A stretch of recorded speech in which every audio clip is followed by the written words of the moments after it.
everyone, welcome to week 2 of the stitch along. Just waiting for a few people to come on and then we will get started.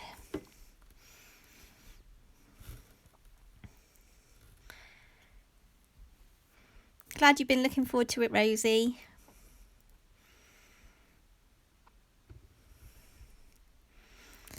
It's nice to see people joining. It means I haven't bored them too much last week, so that's good.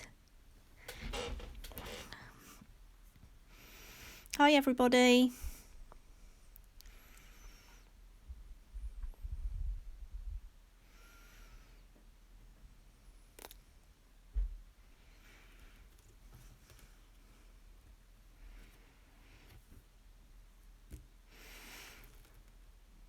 Right, so quite a few people have joined now, so I think we can get started, and then we'll, if other people join, I can always do a little bit of a recap. So if anyone wasn't on the stitch along last week, we started with, this is what we're going to do, the pattern here.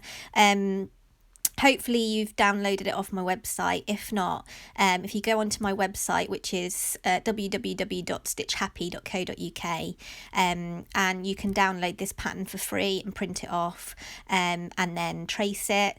If you don't have a printer, you can just trace it onto fabric straight from your tablet or laptop, which is a good tip because it's got a backlight, so that works really well.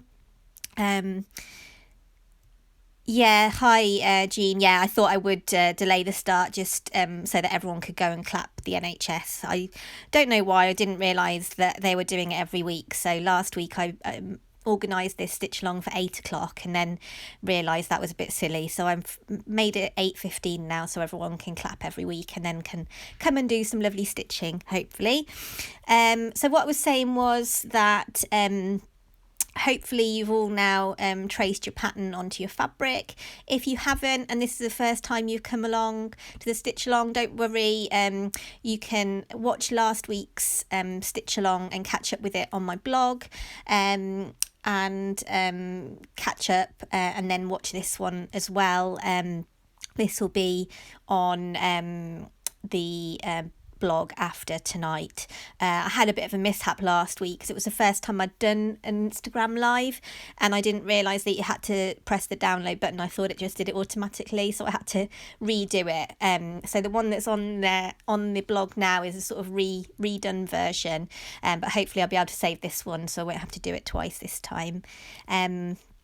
So this is the pattern, this is what we're aiming for. So this is the one I've already completed, and you can see that's got all of the different elements, and the plan is that we're going to do a different element each week, and build up the pattern from there. And then if you're still really hungry for doing some more stitching after that, we'll maybe do a new pattern, or I might show you, I was having a little think today, I might show you maybe some needle painting, how to do that after I've done this one, but we'll see how it goes and how many people are interested. So after last week we should be at this stage. So this is where I've filled this one in sort of over the week. Last week we did this this leaf here together, and then I've filled in the rest. So this is hopefully what your hoop's looking like now, and then what we're going to do this week is the grasses that are here.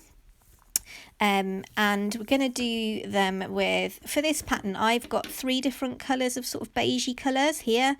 So I've got a fairly pale, a mid-tone and a light tone, and for obviously if you haven't got these colours it really doesn't matter, you can do it with whatever colours you want, and I'd love to see people's work in progress. If you can tag me in or send me some pictures on an email, I'd really love to see that. I've seen a few people's over the week and it's been really lovely to see what people have been up to, and different colours and purples and blues and lots of different sort of takes on it. So that's been really, really lovely. So if you can just carry on sending me those, that would be great, and I'll share them on my stories for everyone else to see, and then hopefully everyone else can get a bit of encouragement as well from that. So for this grass up here, this is what we're going to do today. What I want to do is have the two darker beiges. So I'm going to get rid of the light one because I'm going to use that in a different part of the pattern. And so I want sort of two fairly similar colours, but one lighter than the other. And obviously you can do that with any kind of variation of colour at all. And I'm going to start with the paler one. And I'm going to just pull off, I normally do about twice the length from my hand to my elbow. That's what I kind of find is a good length. So I just cut that off. And people who came on this last week will know, but I'll go over it again. This is standard embroidery cotton, and it has 6 threads. And for this bit of the pattern, I'm going to use 2 threads. So I'm just going to separate the 2 threads from the other 4. And just do that. And how I like to separate them is by pulling it down with my little finger, and it sort of seems to stop it getting too knotted. And then once it gets knotted, I pull it down again. But it is a bit tricky. It does sometimes get a bit more knotted doing this. So, and also I'm doing it through the camera, which is also a little bit tricky because I'm sort of not really, I'm trying to look through the camera and do it, which is a bit strange really, but just bear with me. So I'm just going to give that a little lick, and then I'm going to thread up my needle. So this is an embroidery needle. The difference between this embroidery needle and a normal needle is just that it's got a larger eye, so you can fit the embroidery thread through it easier, if you can see that there. But this is sharp. You do get some tapestry needles that are blunt, but for this type of embroidery you need a sharp needle. And then I've just put a knot in the end. I like to just put knots in the end of my embroidery. I'm not too fancy or too fussed about what the back looks like. That's just my personality. I've got to always have a bit of a messy back of my embroidery. But if you want to be super neat on the back, feel free. I just can't really be bothered. So I'm going to start with these grasses here. And I'm going to, these are the real ones. If you actually look at them closely, they cross each other, and that kind of creates this, the texture that you get on that leaf. So I want to try and recreate that in stitches. So what I'm going to do is I'm going to choose the lighter thread, and I'm going to make these crossover lines first, and then I'm going to fill the dark thread in behind them. So what I'm going to do is on my pattern, you can see that they cross over each other here. So I'm just going to fill in, I'm going to start at the bottom of each grass, and I'm going to go right across from there to there with my light thread. So creating that crossed effect. And then I'm going to start here,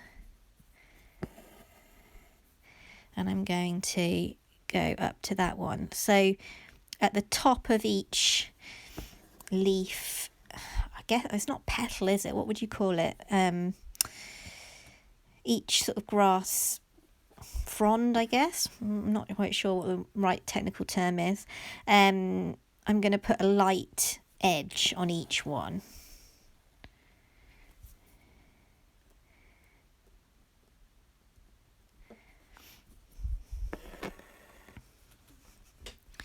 So that just goes in there like that.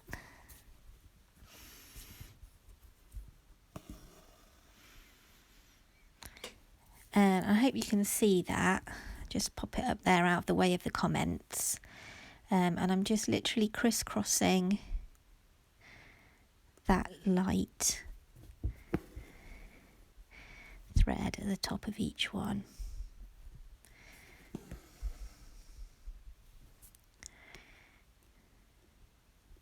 If anyone's got any questions, maybe over the week you've kind of been doing some of this on your own and you're not really sure of something, then let me know as we go along, and I'll try and answer any questions that anyone's got as we go along.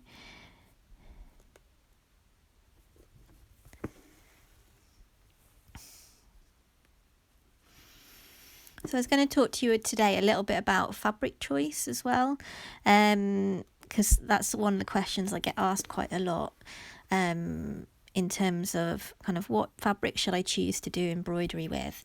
And I tend to like to use natural fabrics like cotton or linen that have quite a tight weave. You don't want anything too loose, because then your fabric, your threads will start to warp, and you won't have that sort of solid structure that you need to get your threads really nicely flat and neat. And when I'm looking at fabrics, I tend to, this is 100% cotton, and that's what I tend to use. And I want to have something that I can kind of see through. If you can see my hand slightly through it, so that it's easy enough to trace the pattern onto the fabric, but not so thick that it's tough to get the kind of needle through, and so you want to be able to see it, but not too thin to make it really hard work as well. So if you have it too thin, I mean, you can, there's some beautiful embroidery out there where people have done it on like netting and gauze and things like that, but that's actually really tricky for a beginner. So you want something that's a sort of mid-weight cotton is perfect, or linen is perfect. So now I've done the top of each, a little bit of the grass. What I'm going to do is I'm going to cut the lighter one off now, and I'm going to do the darker one underneath. So to knot your fabric, just pop it underneath some stitches that are already in the back, just a couple of times like that. And as you can see, the back of mine embroidery is fairly messy. But I am a fairly messy person, so, you know. And then I'm going to get some of the darker thread. I hope everyone's doing well today, and I don't even know what day we're in now of lockdown. I've lost all sense of time. I'm sure quite a few people have. Here we go, there's the end.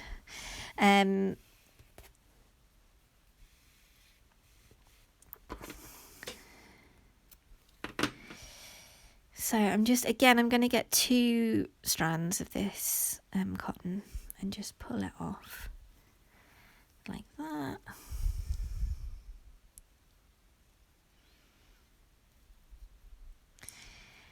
It's lovely to see loads of people joining. Hi everybody. I was just going to also tell you a little bit about me, because I don't know if everybody, some people have been to some of my classes, but I have been teaching embroidery for about a year and a half now. I did an embroidery degree when I was in my early 20s. I'm in my sort of mid to late 30s now, 36. Did an embroidery degree, and then became an interior designer, and worked as an interior designer for 12 years, I think. And then I rediscovered embroidery a couple of years ago, and just loved getting back to embroidery, being creative. I really found like my passion for it again, and started teaching just in the evenings. sewing and embroidery classes, and started kind of making patterns and doing some kits and things like that. And it just really grew from there. And now I do it full time, and I sell my kits and stuff on Etsy and online, and I teach normally when it's not the coronavirus, and I'm so unbelievably happy and lucky to make my career out of something I absolutely love doing. So yeah, I just thought I'd let you know my background a little bit. So now I'm going to fill in the gaps with the darker thread. I don't know if you can see. I might just pull it up a little bit so you can see the difference in the threads, because it's quite subtle, because obviously the difference in the thread, the colours on the grass is quite subtle, so I don't want it to be too in your face, but I just want it to feel like I just want it to feel like it's quite subtle, like the actual grass. Rosy, I'm using calico. I'm not enjoying it very much. It's too floppy.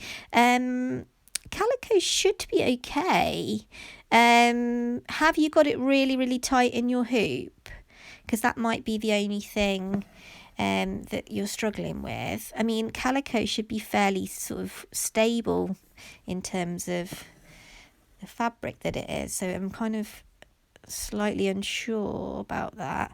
If you want to send me a photo of it and see what's happening after the stitch along, I feel welcome, because I'm not quite sure why, because calico is sort of mid to heavyweight fabric, so it should be okay.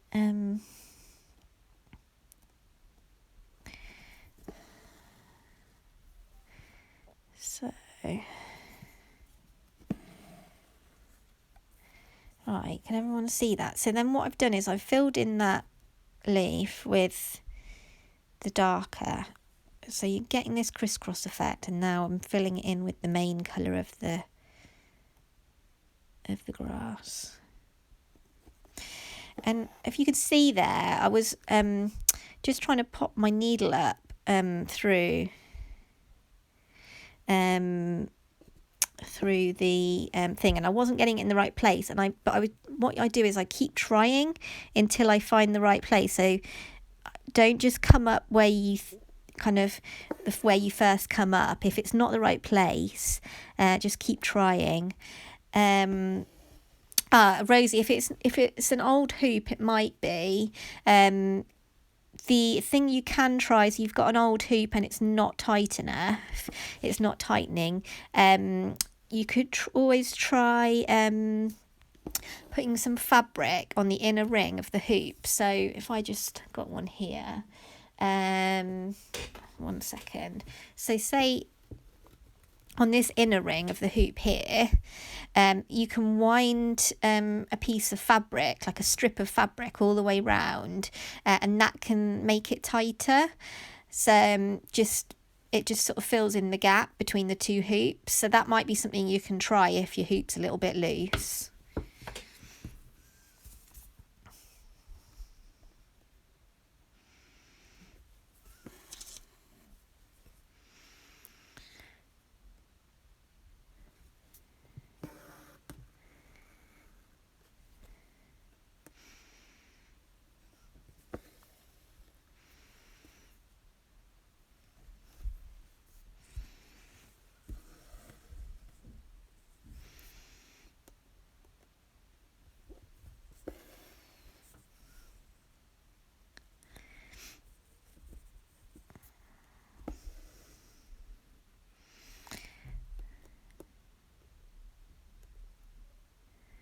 So again, I'm just feeling my way until I actually get the needle in the right place, and then I commit to pulling it through. That way you can kind of make sure that it's definitely where you want it to be before you kind of commit to pulling it through and making that stitch, that final stitch.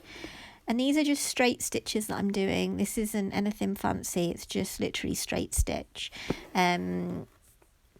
Next week we'll do a bit of blending of colours on these other grasses here, and then the week after my plan is to do some French knots on the Billy Buttons. They're not flowers either, are they? They're like seed head type things, because I thought we'd leave French knots until later on, just because they're a bit tricky. People do find those a little bit trickier. But I think that by then you guys will be ready to have a little go at a French knot.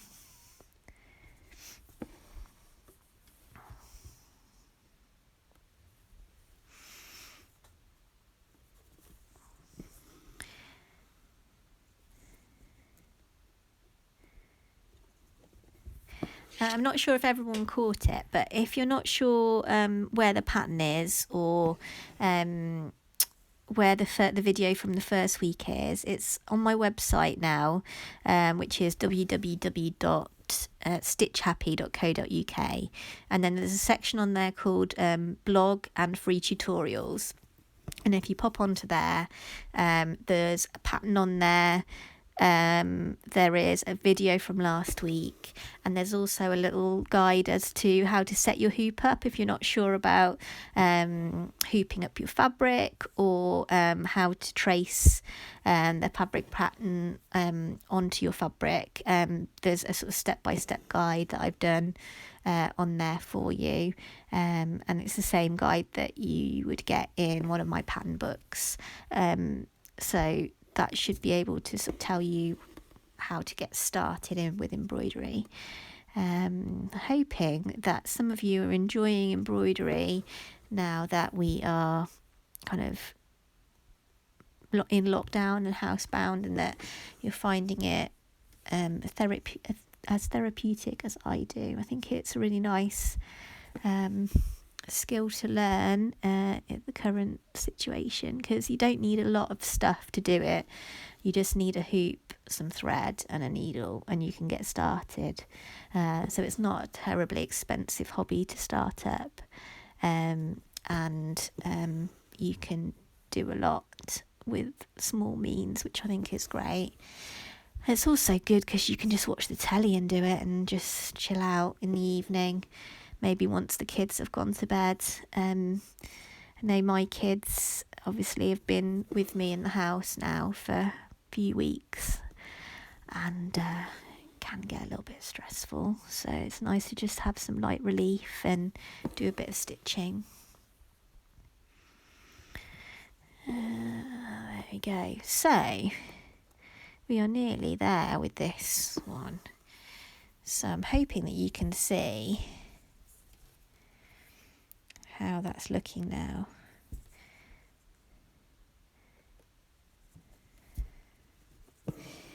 And we just stitch that last one here.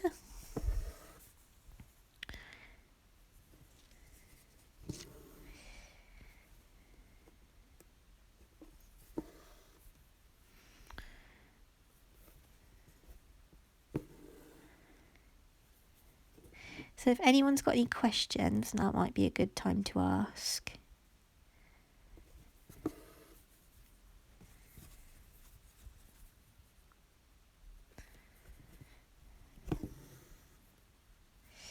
And there we go. That's the first grass head. So what I'm going to do is just show you how I am going to do this. The stalk on this one. I'm following the pattern, so the stalk just is like that on this. So I'm just going to do a really, really simple long straight stitch for that, I think. So I'm going to go from there to about there, and just, no, I don't like that at all. So this is the good thing about embroidery is when you don't like something, it's quite easy just to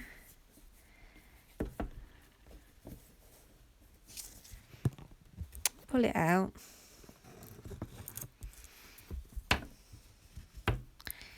Now I've got my ends caught now.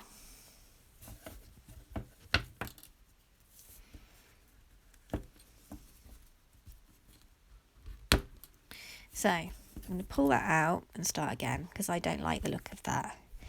It's not, it looks a bit of a funny angle and I'm just not happy. So this is the great thing about embroidery, is that you can just hook that back out and start again.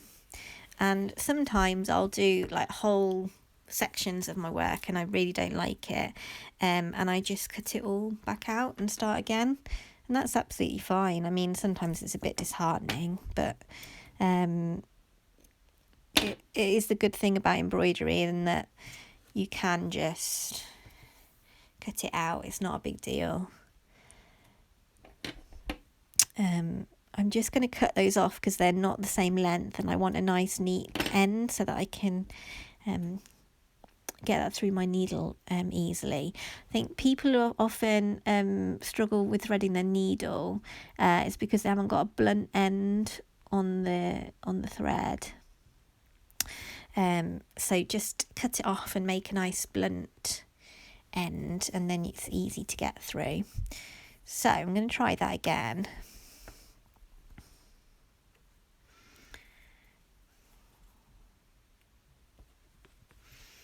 So I'm going to pop it about there this time.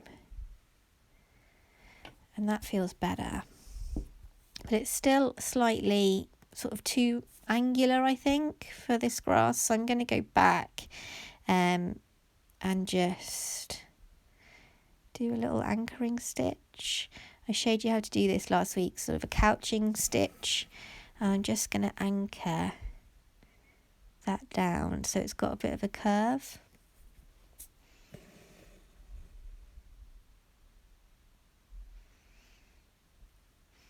And then that looks a bit more natural now. Because sometimes if stitches are too straight, they just look a little bit unnatural. And that's it for the grasses. Obviously, carry on and do the rest of them the same.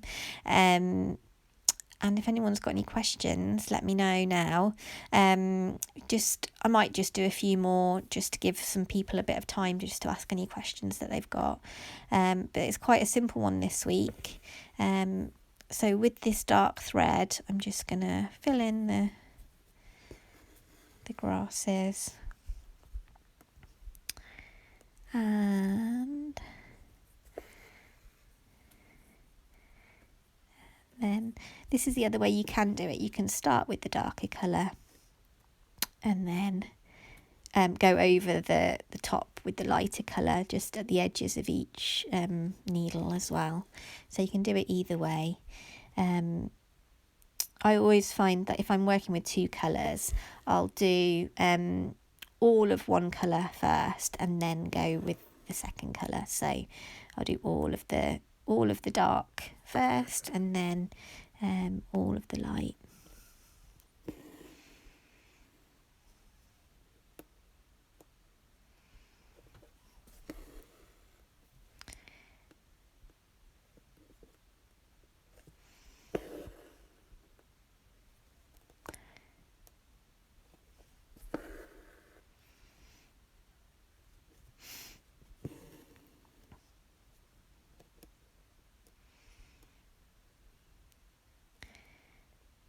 And there we go. So I don't think anyone's got any questions. So I think that's it for today. It seems like it's been a bit of a quick one this week. Like I said, if you want the pattern and you haven't got it yet, hop onto my website and get the pattern. If there's anything that anyone would like to learn, if you can just pop it in the comments and let me know, or send me a DM on Instagram or send me a message. I'd love to know kind of what you would like to learn, because these sessions are kind of obviously a bit free flow. I just decided to do them because I wanted to kind of give people something to do during lockdown. So, you know, it's not particularly, I don't really mind what we do, really. So if there's anything that anyone really would like to learn, like I said, next week we'll do these grasses here, and that's a mixture of the two lighter of the beige colours that I showed you earlier, and then we will do what these little knots are called, French knots. So we'll do those the week after because they're quite tricky. So I think it'd be good for you to practice on the grasses first and then try those French knots at the end. Love to learn lettering. Okay, that's absolutely fine. We can have a look at that. What kind of lettering do you mean? The inclusive which? What? If you can sort of. Oh, that's fine. Thank you. Thank you for joining me. Yeah, we could do some sort of chain stitch lettering maybe.